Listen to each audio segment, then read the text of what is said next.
Hello friends, ह्या व्हिडिओमध्ये तुमचे स्वागत आहे.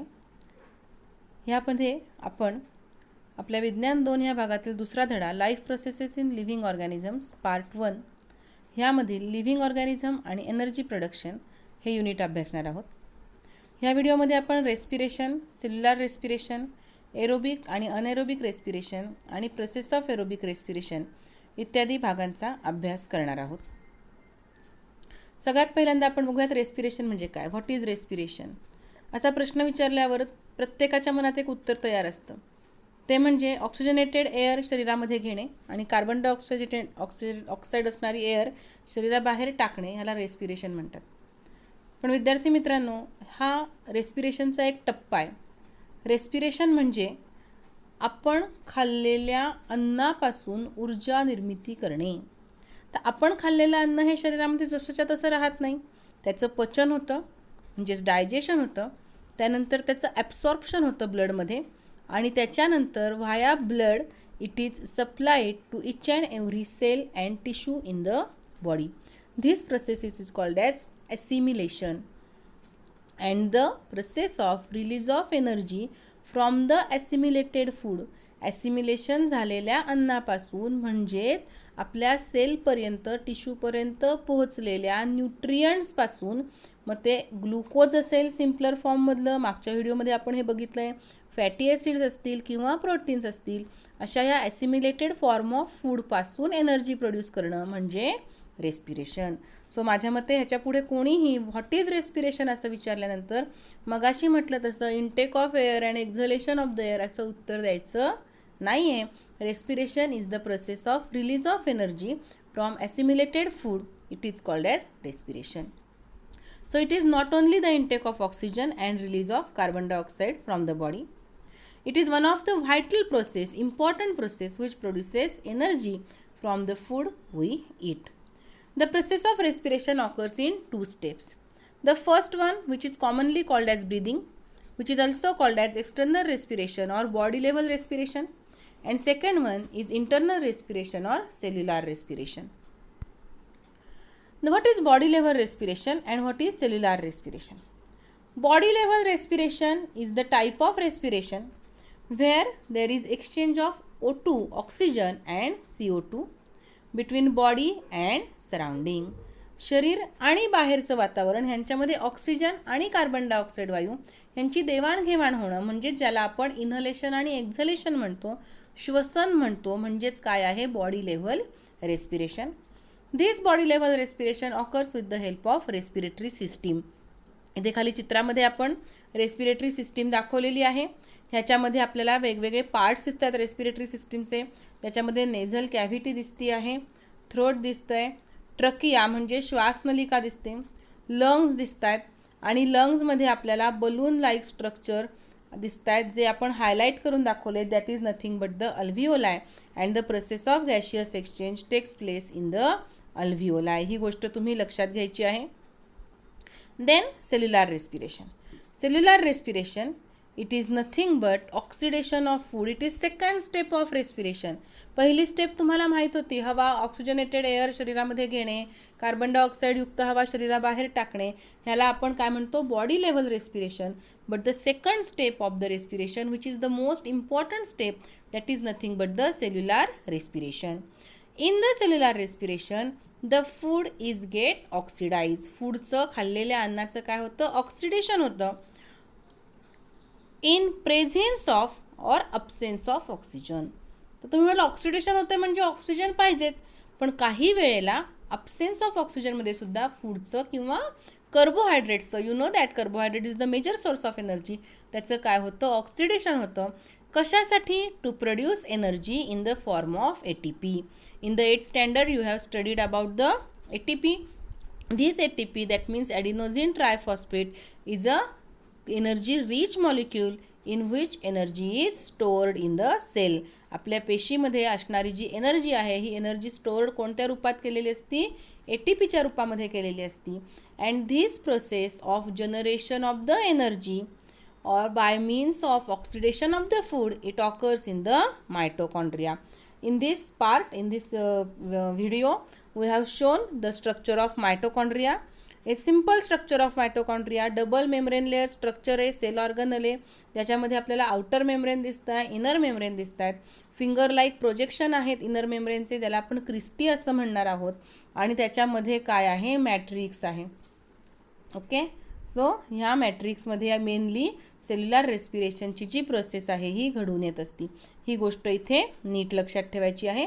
मायटोकॉन्ड्रियामध्ये मॅट्रिक्स, तर जसं सेलमध्ये सायटोप्लाझम असतं तसं वेगवेगळ्या सेल ऑर्गनल्समध्ये त्यांचं स्वतःचं फ्लुइड आहे, त्याला म्हटलं जातं matrix. Okay, so matrix it is nothing but the fluid present inside the mitochondria which contains number of enzymes to carry out the process of cellular respiration. NTSच्या एक्झामसाठी हे लक्षात घ्यायचं आहे. मॅट्रिक्समध्ये काय आहेत, वेगवेगळे एन्झाईम्स आहेत आणि हे एन्झाईम सेल्युलर रेस्पिरेशनला मदत करतात. Okay, so process of respiration takes place at the 2 levels, body level respiration and cellular respiration. And in this topic we are focusing on the process of cellular respiration where there is oxidation of the food to release energy. Now let's study about the cellular respiration. You know that glucose C6H12O6, it is the monomer of carbohydrate. Monomer, that means simpler form of carbohydrate, which is the most preferred substrate. Now what is substrate? Substrate is a substance on which enzyme act. कोणावर ही क्रिया होणार आहे, ही रासायनिक क्रिया आहे. Oxidation of food is a chemical reaction. ही chemical रिॲक्शनसाठी लागणारा मेन रिॲक्टंट कोण आहे, वेगवेगळे एन्झाईम्स कोणावर ॲक्ट करणार आहेत, कोणावर आपली ॲक्शन दाखवणार आहेत, त्याला म्हणायचं substrate. Okay, so glucose is the most preferred substrate for cellular respiration. सेलला जर रेस्पिरेशन करायचं आहे, एनर्जी प्रोड्यूस करायची, तर सेल सगळ्यात पहिला प्रेफरन्स प्राधान्य कुणाला देणार, कार्बोहायड्रेटला. म्हणजेच कार्बोहायड्रेटचा जो सिम्पलर फॉर्म आहे दॅट इज ग्लुकोज, त्याला सगळ्यात पहिल्यांदा चूज केलं जातं. Cellular respiration is a biochemical process. पुन्हा एकदा शब्द लक्षात घ्या, biochemical. It is not only chemical reaction, this is the chemical reaction which takes place with the help of enzymes. Okay, and so it is named as biochemical process in which glucose is oxidized. ग्लुकोजचं oxidation होतं आहे, पण कसं, step wise, step by step. एका टप्प्यातून दुसऱ्या टप्प्यात ग्लुकोजचं रूपांतर पहिल्यांदा फ्रुक्टोजमध्ये होत असतं, मग फ्रुक्टोजपासून फ्रुक्टोज 1,6 डायफॉस्फेट होत असतं. आपल्याला इतकं डिटेल नाही आहे, पण तुमच्या लक्षात यावं स्टेप बाय स्टेप, याचा अर्थ म्हणून सांगितलं. कुठे घडून येतं, inside the cell, to produce energy in the form of ATP. ATPच्या रूपामध्ये एनर्जी प्रोड्यूस करण्यासाठी ग्लुकोजचं जे स्टेपवाईज ऑक्सिडेशन घडून येतं सेलमध्ये, त्याला आपण काय म्हणतो, cellular respiration. But this cellular respiration can occur either in presence of oxygen, oxygen असताना फ्लुइडमध्ये, सेलमध्ये, सेलच्या सराउंडिंगमध्ये, किंवा ऑक्सिजन नसताना. So depending upon presence or absence of oxygen, the cellular respiration is of 2 types. The one type is aerobic respiration, other one is anaerobic respiration. Now, how cellular respiration is classified into aerobic and anaerobic respiration. एक छोटासा chart केला आहे आपण. ह्याच्यामध्ये आपल्याला दिसते की 2 type आहेत, एरोबिक रेस्पिरेशन आणि अनएरोबिक रेस्पिरेशन.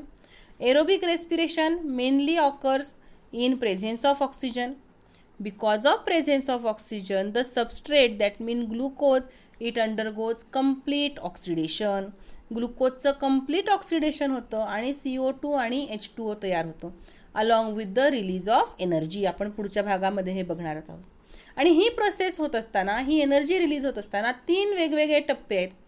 ह्यातला पहिला टप्पा जो आहे त्याला आपण ग्लायकॉलिसिस असं म्हणणार आहोत. It takes place in the cytoplasm. सेलच्या आतमध्ये जे सायटोप्लाझम आहे त्या सायटोप्लाझममध्ये ग्लायकॉलिसिसची प्रोसेस घडून येणार आहे. It is also called as EMP pathway. EMP is the name suggested by the name of 3 scientist which are nothing but the Embden, Meyerhof and Parnas. ह्या 3 सायंटिस्टनी EMP pathway हा सगळ्यात पहिल्यांदा मसल सेल्समध्ये स्टडी केला. त्यासाठी त्यांना नोबेल प्राईज देण्यात आलं आणि त्यांच्या नावावरून ह्या ग्लायकॉलिसिसच्या पाथवेला EMP पाथवे असं सुद्धा म्हटलं जातं. And this process takes place in the cytoplasm. पण पुढच्या ज्या दोन प्रोसेसेस आहेत, ट्राय कार्बॉक्सिलिक ॲसिड सायकल, ज्याला क्रेब्स सायकल असंही म्हटलं जाणार आहे, आणि इलेक्ट्रॉन ट्रान्सपोर्ट चेन रिॲक्शन, ह्या दोन्ही मात्र कुठे घडून येणार आहेत? मायटोकॉन्ड्रियामध्ये घडून येणार आहेत. So aerobic respiration composed of glycolysis, tricarboxylic acid cycle and electron transfer chain reaction. On the contrary, the process of respiration which occurs in absence of oxygen, it is called as anaerobic respiration. And because of anaerobic respiration, there is incomplete oxidation of the glucose or food material. ऑक्सिजनच नाही आहे, त्याच्यामुळे ऑक्सिजनची process ही पूर्ण होत नाही आणि म्हणून इथे CO2च्या बरोबरीने इथेनॉल तयार होतं किंवा काही वेळेला लॅक्टिक ॲसिड इथे तयार होतं. एनर्जी रिलीज होती, पण ती एनर्जी अतिशय कमी आहे तुलनेने एरोबिक रेस्पिरेशनच्या. That is nothing but the 2 ATP molecules. Whereas in the aerobic respiration the energy release it is 38 ATP molecules from the 1 glucose molecule. Okay, so the process involved are glycolysis. Again it occurs in the cytoplasm, and the next process also takes place in the cytoplasm. There is no contribution of mitochondria in anaerobic respiration. Anaerobic respiration हे मायटोकॉन्ड्रियामध्ये घडून येत नाही, ते फक्त आणि फक्त कुठे घडून येतं? ग्लायकॉलिसिसमध्येच घडून येतं. Okay, now let's study about the aerobic respiration. Now what is aerobic respiration? The process of respiration in which glucose is oxidized completely in presence of oxygen to produce large amount of energy in the form of ATP. It is called as aerobic respiration. ATPच्या रूपामध्ये ग्लुकोजचं complete oxidation होऊन जेव्हा ऊर्जा निर्माण होती तेव्हा आपण त्याला म्हणतो aerobic respiration. And the 2 enzymes plays important role in this process, and these enzymes are, बघा नावं तुमच्यासाठी पूर्णपणे नवीन आहेत ही. These enzymes are nothing but NADH2, that is nicotinamide adenine dinucleotide, FADH2, that is flavin adenine dinucleotide. त्यांच्या स्ट्रक्चरवरून त्यांना ही नावं दिलेली आहेत. ही नावं नीट लक्षात ठेवण्याचा प्रयत्न तुम्ही करायचा आहे. आपल्याला फुल फॉर्म लिहा म्हणून हे प्रश्न विचारले जातात. So NADH2 and FADH2 R the 2 enzymes which pledge important role in aerobic respiration. Here in short we have shown the process of aerobic respiration. The process of aerobic respiration is made up of 3 steps. The one, it is nothing but the glycolysis. Second one is Krebs cycle. Third one is electron transport system. And as a result of aerobic respiration, there is release of ATP molecules, 36 ATP plus 2 ATP. That means in all 38 ATP molecules are produced as a result of aerobic respiration along with the water molecule and ATP. Okay, so water molecule CO2 आणि ATP 38 ATP असा पद्धतीचा output आपल्याला aerobic रेस्पिरेशनमधून मिळतो. इथे बघा sale दाखवली आहे. समजा हा चौकोन म्हणजे सेल आहे. सेलच्या आतमध्ये सायटोप्लाझममध्ये ग्लायकॉलिसिस घडून येतं.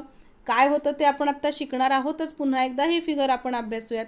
आणि त्याच्यानंतर सेलमध्ये असणाऱ्या मायटोकॉन्ड्रियामध्ये क्रेब्स सायकल म्हणजेच ट्रायकार्बॉक्सिलिक ॲसिड सायकल आणि इलेक्ट्रॉन ट्रान्सपोर्ट सिस्टीम किंवा चेन रिॲक्शन ह्या प्रोसेसेस घडून येतात. म्हणजे CO2 असेल किंवा तुमचा वॉटर मॉलिक्यूल असेल किंवा 38 पैकी नियर अबाउट 36 ATP मॉलिक्युल्स हे कुणामधून रिलीज होत आहेत? मायटोकॉन्ड्रियामधून रिलीज होत आहेत. मायटोकॉन्ड्रियामध्ये घडून येणाऱ्या प्रोसेसमधून रिलीज होत आहेत. ही गोष्ट नीट लक्षात घ्यायची आहे. नाव लेट्स स्टडी अबाउट द ग्लायकॉलिसिस.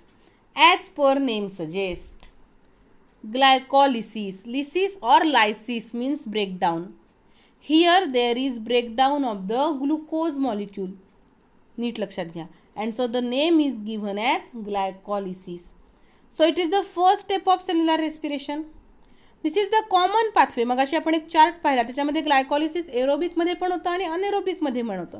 म्हणजे it is the common process और pathway which is observed in aerobes and anaerobes. Now what is mean by aerobes and anaerobes? The organisms in which aerobic respiration takes place are called as aerobes, and the organisms in which anaerobic respiration occur, they are called as anaerobes. So glycolysis is observed in both aerobes and anaerobes. The other significant characteristic is that it occurs in the cytoplasm of the cell. मग अशी आत्ता आपण जी figure पाहिली त्याच्यामध्ये आपण बघणार आहोत, पुढे येणाऱ्या फिगरमध्ये पण तुम्ही हे बघणार आहात की ग्लायकॉलिसिसची प्रोसेस ही कुठे होती, सायटोप्लाझममध्ये होती. Now what happens in the glycolysis? In the glycolysis a glucose molecule, a glucose म्हणजे 1 glucose, a glucose molecule is oxidize step by step to form, नवीन शब्द आहेत नीट लक्षात घ्या, to form 2 molecules of pyruvic acid, 2 molecules of ATP and 2 molecules of NADH2. 2 molecules NADH2 चे, 2 molecules ATP चे, 2 molecules pyruvic acid चे इथे तयार होतात. लक्षात आलं? नक्की? Okay. Now what happens with this pyruvic acid? After the glycolysis, these 2 molecules of pyruvic acid again undergoes oxidation and decarboxylation. Carbon dioxide release होतोय म्हणून डिकार्बॉक्सिलेशन, ऑक्सिडेशन होतोय, हायड्रोजन ट्रान्सफर होतोय आणि म्हणून या प्रोसेसला नाव काय दिलेलं आहे, ॲसिटिलेशन ऑफ पायरुव्हिक ॲसिड. हे नाव आपल्या पुस्तकात कट केलेलं आहे, पण NTSच्या परीक्षेसाठी तुम्हाला हे माहीत असणं गरजेचं आहे. So acetylation of pyruvic acid it is nothing but the oxidative decarboxylation process. Okay, now what happens here? The pyruvic acid form, it is get converted into 2 molecules of acetyl coenzyme A. काय तयार होतं आहे, acetyl कोएन्झाइम A. हा एक प्रकारचा molecule आहे. Along with production of 2 molecules of NADH2 and 2 molecules of CO2. 2 CO2 molecules, 2 NADH2 चे molecule आणि 2 ॲसिटिल कोए असं त्याला शॉर्टमध्ये म्हटलं जातं, जे मॉलिक्युल्स इथे तयार केले जातात. इथं मेन ग्रुप असतो ॲसिटिल CH3COO आणि त्याला कोएन्झाइम ए, एन्झाईमच्या ॲक्टिव्हिटीला मदत करणारा एक फॅक्टर असतो. हा कोएन्झाइम ए अटॅच झालेला असतो म्हणून याचं नाव असं आहे ॲसिटिल कोए. So in the process of glycolysis, first glucose is get converted into pyruvic acid and pyruvic acid get converted into 2 molecules of acetyl CoA along with the release of 2 NADH2, 2 ATP and 2 CO2 molecules. Then the next step, that is the tricarboxylic acid cycle. This is also called as Krebs cycle because it was first discovered by Sir Hans Krebs. And he was awarded by Nobel Prize for this discovery, and from their name, for their honor, we call this cycle as Krebs cycle. This is the second step of aerobic respiration. मगाशी शब्द काय वापरता, first step of cellular respiration, पण इथे मी काय म्हणते, second step of aerobic respiration because it is observed only in aerobic organism.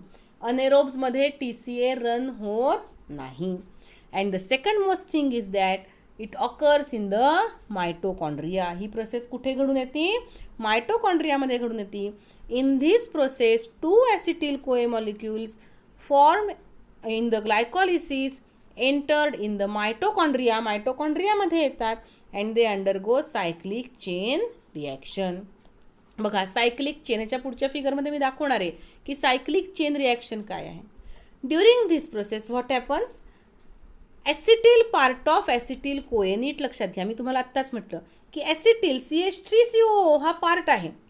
हा पार्ट ॲसिटिल पार्टच फक्त ऑक्सिडाईज होतो. कोएन्झाइम ए हा पुन्हा सेलच्यामधून सायटोप्लाझममध्ये जाऊन मिसळतो, मायटोकॉन्ड्रियामधून बाहेर येतो आणि पुन्हा एकदा पुढच्या पायरुव्हिक ॲसिडचं रूपांतर ॲसिटिल कोएमध्ये करण्यासाठी तो कामाला लागतो. आणि म्हणून आपण ॲरो कसा दाखवला आहे बघा, आउटगोईंग ॲरो दाखवला आहे. So acetyl part of acetyl CoA is completely oxidized to produce NADH2, FADH2, CO2 and water. Okay. So let's have a glance on this figure. So cell दाखवली आहे, सेलमध्येच एक सेल ऑर्गनेल आहे तो म्हणजे mitochondria आणि ह्या मायटोकॉन्ड्रियामध्ये क्रेब्स सायकल घडून येणार आहे. क्रेब्स सायकल घडून येणार आहे तेव्हा काय होणार आहे, जे ॲसिटिल कोए आहे जे पायरुव्हिक ॲसिडपासून तयार झालं आहे, इट ॲसिटिल कोए enters in the mitochondria and it undergoes cyclic chain reaction. त्याचं कुठे जातं ते सायक्लिक चेन रिॲक्शन. बघा सर्कल दाखवलं आहे मी तुम्हाला एक, आणि ह्या सर्कलमधून वेगवेगळ्या कंपाऊंडमधून त्याचं रूपांतर होतं आणि पूर्ण राऊंड सायक्लिक प्रोसेस आहे ही. मूळ प्रॉडक्ट पुन्हा तयार होतो आणि हा तयार होत असताना काय काय होतं आहे नीट बारकाईने ऑब्झर्व करा. NAD पासून NADH2 तयार होतं. असे किती NADH2 तयार झाले तिथे? 3. आता इथे मोजू नकात तुम्ही याला ही कंप्लीट सायकल नाही आहे, त्याच्यामुळे 3 झाले का 6 झाले याच्याबद्दल आपण आत्ता काही बोलायचं नाही. 11वीमध्ये आल्यावर आपल्याला हे पुन्हा डिटेलमध्ये अभ्यासायचं आहेच आहे. सो क्रेब्स सायकल रन होताना काय होतं आहे? NADH2 तयार होतो आहे, FADH2 तयार होतो आहे, ATP रिलीज होतो आहे, त्याचबरोबर CO2 रिलीज होतो आहे. लक्षात आलं? इथे आपल्याला दिसतंय 2दा CO2 रिलीज झाला आहे, 3 वेळेला NADH2 तयार झालेला आहे, एकदा FADH2 तयार झाला आहे आणि एकदा ATP तयार झालेला आहे. आणि अशा पद्धतीने ही क्रेब्स सायकल रन होती. मग तुम्ही म्हणाल इथं तर एकच ATP तयार झाला, ग्लायकॉलिसिसमध्ये 2 ATP तयार झाले होते, इथं 1 ATP तयार झाला, प्रोसेस तर संपत आली आणि आपण तर म्हणतोय 38 ATP तयार होणार आहेत. तर इथे महत्त्वाचा रोल असतो एनर्जी रिलीजमध्ये, तो म्हणजे या NADH2 आणि FADH2चा. कसा रोल असतो? ही क्रेब्स सायकल रन होती आहे मायटोकॉन्ड्रियामध्ये, त्याच्यामध्येच हे NADH2 तयार झालेत, FADH2 तयार झालेत. हे NADH2 आणि FADH2 आता ह्या मॅट्रिक्समध्येच असणारी जी पुढची सिस्टीम आहे, ज्याला आपण इलेक्ट्रॉन ट्रान्सपोर्ट चेन रिॲक्शन असं म्हणणार आहे, या इलेक्ट्रॉन ट्रान्सपोर्ट चेन रिॲक्शनमध्ये पार्टिसिपेट करतात, त्याच्यामध्ये भाग घेतात आणि वेगवेगळ्या एन्झाईम्सच्या साहाय्याने ह्या NADH2 आणि FADH2 पासून ATPच्या रूपामध्ये एनर्जी प्रोड्यूस होती. So let study about the electron transport chain reaction.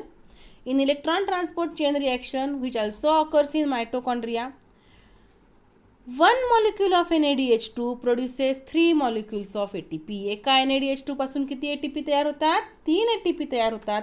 आणि एका FADH2 पासून किती मॉलिक्यूल तयार होतात? 2 ATPचे मॉलिक्यूल्स तयार होतात. इथे बघा ह्या फिगरमध्ये आपल्याला दाखवलेलं आहे की energy in the form of 38 ATP molecule produce. इथे आपण बघतो आहोत की 36 ATP हे क्रेब्स सायकल, आणि क्रेब्स सायकलमधून बघा केमिकल एनर्जी म्हणून एक ॲरो दाखवलेला आहे.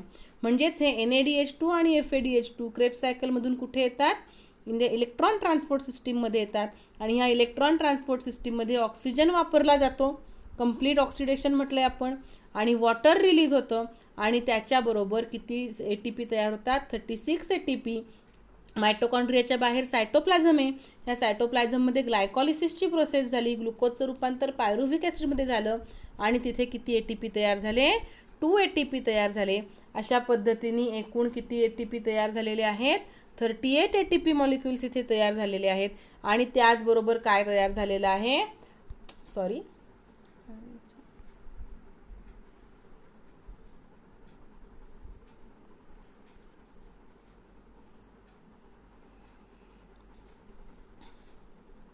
त्याचबरोबर इथे आपल्याला काय दिसतं आहे की CO2 आणि H2O दोन्हीही मॉलिक्युल्स इथे तयार झालेले आहेत. क्लिअर? प्रोसेस समजली आहे व्यवस्थित? पुढे जाऊयात आपण. तर इथे एक छोटंसं आपण रिकॉल करूयात प्रोसेस. आपण आत्तापर्यंत काय काय शिकलो? सो सेलमध्ये पूर्ण सेल दाखवली येलो कलरची. ह्याच्यामध्ये सेल म्हणजे मायटोकॉन्ड्रियाच्या बाहेर ग्लायकॉलिसिसची प्रोसेस झाली, ATP जनरेशन झालं, ग्लुकोजचं रूपांतर पायरुव्हेट. आता पायरुव्हेट हा शब्द एक जाईल. पायरुव्हेट म्हणजेच पायरुव्हिक ॲसिड. पायरुव्हिक ॲसिड जेव्हा केमिकल रिॲक्शनमध्ये भाग घेतं तेव्हा त्याचा जो फॉर्म आहे, जो सॉल्ट फॉर्म आहे, that is called as pyruvate. त्याला म्हणायचं pyruvate. Okay. So pyruvate it enters in to the mitochondria, take part in the citric acid cycle, that means tricarboxylic acid cycle. ह्याच्यामध्ये पहिल्यांदा तयार होणारं ॲसिड सायट्रिक ॲसिड आहे. ते 3 कार्बनने बनलेलं आहे, 3 कार्बॉक्झिलिक ग्रुपने बनलेलं आहे, म्हणून त्याला TCA किंवा ट्रायकार्बॉक्झिलिक ॲसिड सायकल असं म्हटलं जातं. ह्या TCAमध्ये किंवा क्रेब्स सायकलमध्ये भाग घेतो, त्याच्यामधून NADH2 आणि FADH2 बाहेर पडतात. तुम्ही ग्लायकॉलिसिसची सायकल नीट बघितली तर त्याच्यामध्ये आपण काय सांगितलं आहे? Glucose undergoes oxidation to form 2 molecules of pyruvic acid, 2 molecules of ATP and 2 molecules of NADH2. आणि मग हा NADH2 पण कुठे आणला जातो, पुन्हा इलेक्ट्रॉन ट्रान्सपोर्ट सिस्टीमकडे आणला जातो.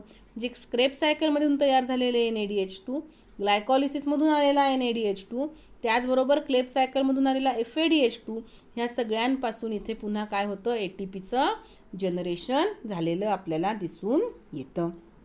ओके, अशा पद्धतीने ATP जनरेशनची प्रोसेस होती. पण कधी कधी काय होतं बघा, आपण आजारी असतो किंवा नवरात्राचे वगैरे आपले उपास चालू असतात आणि या उपासाच्या काळामध्ये किंवा एखादी व्यक्ती अगदी अहममिकेने उपोषणाला बसलेली असती आणि त्यावेळी त्याच्या शरीरामध्ये अन्न जात नाही. शरीरामध्ये इनटेक होणारं जे कार्बोहायड्रेट आहे त्याचं प्रमाण अतिशय कमी आहे, किंवा एखादी व्यक्ती माल नरिश्ड आहे, कुपोषित आहे, तर त्याच्या शरीरामध्ये सुद्धा कार्बोहायड्रेटचं प्रमाण हे काय आहे, अतिशय कमी आहे, की ज्याला रोज पोटभर 2 वेळेला अन्न मिळत नाही आहे. अशा वेळेला कार्बोहायड्रेटची इनसफिशियंट अमाऊंट बॉडीमध्ये प्रेझेंट आहे. पण म्हणून काही बॉडी प्रोसेसेस थांबलेल्या नाही आहेत. मग ह्या बॉडी प्रोसेसेस ज्या चालू आहेत त्याच्यासाठी एनर्जी लागणार आहे, आणि त्यावेळी जर कार्बोहायड्रेट अवेलेबल नसेल तर शरीर लिपिड्स आणि प्रोटीन्सचा वापर हा एनर्जी जनरेशनसाठी करते. कसा करते? So in case of insufficient supply of carbohydrates, the proteins get converted into amino acids, which is simpler form. Lipids get converted into fatty acids, and by biochemical reaction, both amino acids and fatty acids get converted into acetyl CoA. Amino acids रूपांतर पण acetyl कोएमध्ये होतं, fatty ॲसिडचं पण acetyl कोएमध्ये होतं, आणि मग हा acetyl कोए पुन्हा क्रेब सायकलमध्ये एंटर करतो. मग क्रेब सायकल, ETS आणि एनर्जी जनरेशन अशी सिंपल प्रोसेस इथे दिसून येते. आता काहींच्या मनामध्ये असा प्रश्न निर्माण होईल की मग पहिल्यांदा कोण, प्रोटीन्स का लिपिड? तर शरीर सगळ्यात पहिल्यांदा जर कार्बोहायड्रेट नसेल तर शरीरातलं लिपिड्स म्हणजे फॅट वापरतं, आणि जर फॅट पण नसेल तरच प्रोटीन्सकडे येतं, कारण प्रोटीनची इतर अनेक महत्त्वाची कामं आहेत जी आपण पुढच्या काही व्हिडिओमध्ये अभ्यासणार आहोत, आणि त्यावेळी तुम्हाला समजून येईल की प्रोटीन्स हे अतिशय मौल्यवान आहेत. म्हणून जर कार्बोहायड्रेट नसेल तर सगळ्यात पहिला प्रेफरन्स बॉडी कुणाला देते? लिपिडला देते, आणि लिपिडच्या नंतर सेकंड प्रेफरन्स आहे प्रोटीन्सला. Okay, clear? सो या व्हिडिओमध्ये आज आपण लिपिड्सपासून, कार्बोहायड्रेटपासून आणि प्रोटीन्सपासून ATP जनरेशन कसं होतं ते पाहिलेलं आहे. एक छोटासा चार्ट आपण इथे बघतोय, त्याच्यामध्ये सगळ्यात सेंटरला आपल्याला दिसतंय कार्बोहायड्रेटचं रूपांतर, म्हणजे कार्बोहायड्रेट म्हणजेच glucose. It undergoes glycolysis to form pyruvic acid. This pyruvic acid get converted into acetyl CoA, then enters into Kreb cycle. Kreb सायकलचाच पुढचा टप्पा आहे ETS, and finally there is release of CO2, H2O and energy. And if carbohydrates are not present, then proteins are utilized, but they get converted into amino acid and converted into acetyl CoA. Lipids, if utilized, then they get converted into fatty acid and further into acetyl CoA. And this acetyl CoA further continues with the Krebs cycle. And in this way, aerobic respiration takes place. Clear? अशा पद्धतीने आपल्या शरीरामध्ये, आपल्या म्हणजे कोणाच्या, जे जे higher organisms आहेत, हायर प्लॅन्ट्स आहेत, हायर ॲनिमल्स आहेत. कोणाला म्हणायचं हायर प्लॅन्ट्स? तर जे कोणी आपले फ्लॉवरिंग प्लॅन्ट्स आहेत त्यांच्यामध्ये मेनली आपल्याला अशा पद्धतीचं रेस्पिरेशन दिसून येतं. हायर ॲनिमल्स जे जे ज्यांच्यामध्ये ऑर्गन सिस्टीम लेव्हलचं सेल्युलर ग्रेडेशन आपल्याला दिसून येणार आहे, ते सगळे हायर ॲनिमल्स, ह्या सगळ्यांमध्ये आपल्याला एरोबिक रेस्पिरेशन दिसून येतं. ओके, सो ह्या व्हिडिओमध्ये आपण एरोबिक रेस्पिरेशन अभ्यासलं. पुढच्या व्हिडिओमध्ये आपण अनएरोबिक रेस्पिरेशन आणि एरोबिक आणि अनएरोबिक रेस्पिरेशनमधलं कंपॅरिझन अभ्यासणार आहोत. तुम्हाला जर हा व्हिडिओ आवडला असेल, समजलं असेल, तर तुम्ही ह्याला लाईक करा, शेअर करा, सबस्क्राईब करा, आणि तुमच्या कमेंट्स माझ्यापर्यंत नक्की पोचवा. थँक्यू.